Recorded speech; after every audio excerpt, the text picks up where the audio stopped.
Let me tell you why I stand with Yemen. Ever since Yemen intervened and helped the oppressed Palestinians who have been suffering for 75 years. I'm gonna control myself right now. But I will stomp your head in piles of manipulative, lying crap! Excuse me. I've been trying to control myself, trying to be professional about this, but at a certain point, am just really getting pissed. Just excuse me. 75 years, that's longer than you and I have ever existed on this planet. Most of us, yeah? And people out here are being twisted and brainwashed into thinking that UK and America has the right. Let me tell you something.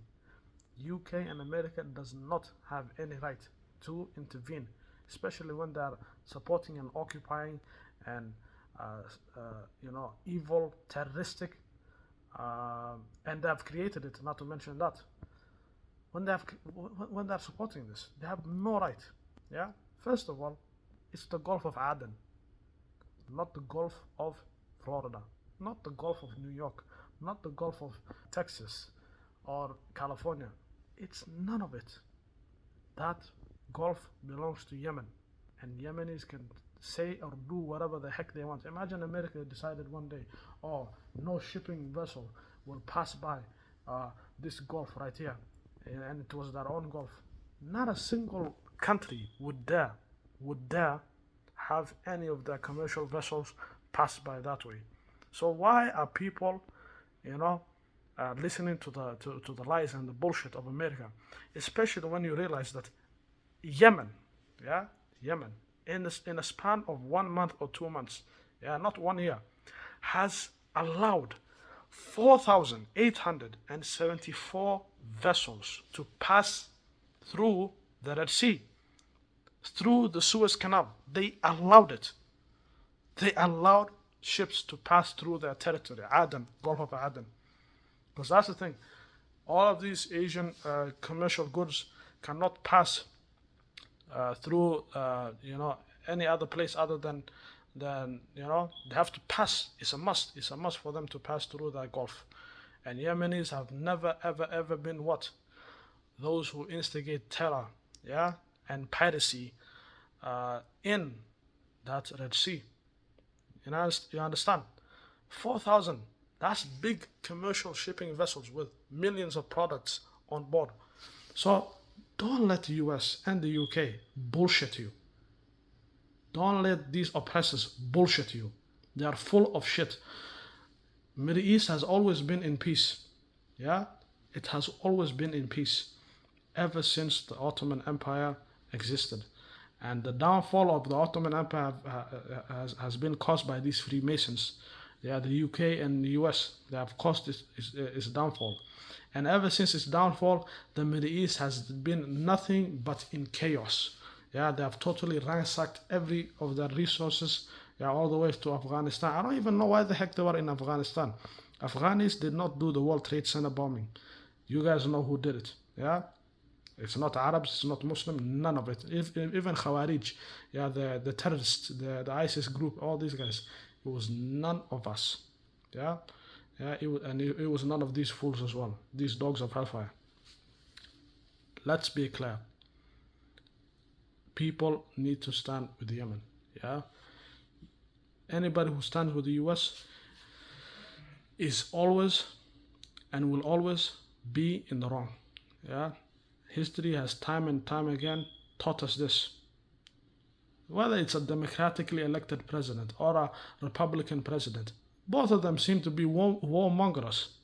Yeah, that's the thing that the liberal left, yeah, and the atheists were boasting about. They were talking about, oh, but we are not the ones who sent the soldiers in Iraq. We are not the ones who sent the soldiers in Iraq. I always used to wonder, how could people believe in war and a certain idea and are always propagating it, but when it comes to doing it themselves, they don't do it? Whether that's George W. Bush or Trump or our very own Hakikatu. These guys are okay to propagate wars and revolutions, but when it comes to taking action, they run away. Trump made health excuses, and so did George W. Bush, but our friend Hakikatu also makes similar excuses to get him on a number of things. I'm also not Christopher Hitchens, and I think he was monumentally wrong about war. And while I served in the military for 8 years, I have massive objections to what our Christian-led country did to try to put democracy everywhere. They fucked the world up, and what they did was they helped create more people who hate this country and more people who are now compelled to become jihadis than to become secularists, because the United States is not secular humanism in action. And in just the same way that he represented the United States Revolution as if it was the principle of secular humanism didn't exist until 1963 with the first Humanist Manifesto. You don't get to saddle everything that isn't Islam. Slightly irrelevant, but everybody who's not a virgin in this room has gotten funky with a monkey. So, for Daniel, George W. Bush was famously a right-wing conservative, not a liberal. He was a Christian who advocated teaching creationist pseudoscience in public schools. So what did Bush ever do or say that gives you the idea that he ever expressed support for either secularism, humanism, or liberalism? You are a worm beneath notice. Yeah, so this is the issue that we had in our debate actually last year. I'm defining liberalism as the maximization of freedom and equality, the pursuit of individual happiness. That's why I'm defining as liberalism, not left wing, right wing. If you look at George W. Bush and even his father and their justification for sanctions against different countries, invasion of different countries, which I know that you oppose, they didn't cite the Bible. They didn't cite Christian principles, they didn't cite the Crusades. Repeatedly, actually. The justification on the basis of the government taking action, the executive branch taking action, and Congress approving that military action was on the basis of spreading freedom and democracy. And that was what was sold to the American people, not, oh, we're just trying to convert them to Christianity. So I'm judging that action on the basis of the ideals that were expressed.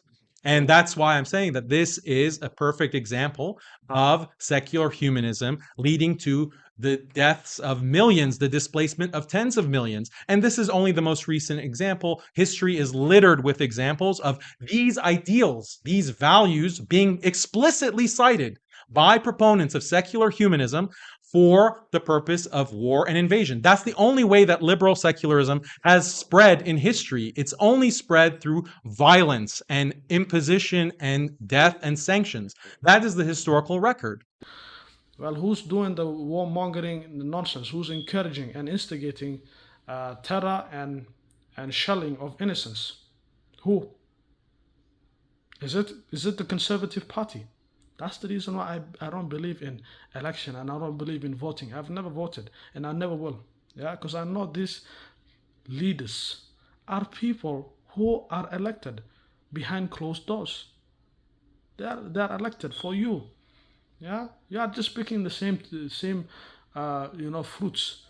Yeah, these two different appearing fruits, they both have the same flavor because they both came from the same tree with the same roots. So I don't believe in any of the voting nonsense that you guys believe in. I'm a disbeliever in voting. So Yemen has all the rights. You guys are all the way in the other side of the planet. Yeah? Don't come all the way at the other side of the planet. Stay in your lane. Yeah? Miles away. All the way at the other side. Other side is what I'm emphasizing right here. Other side. Comprende? And all those people who are mocking and saying, oh, Yemenis, as soon as they start getting shelled and bombed and all this stuff, they will start crying, oh, the world has neglected us. Yemen has all the right. Yemen has all the right. I stand with Yemen. We're not going to have Pepsi with baby flavoring in it.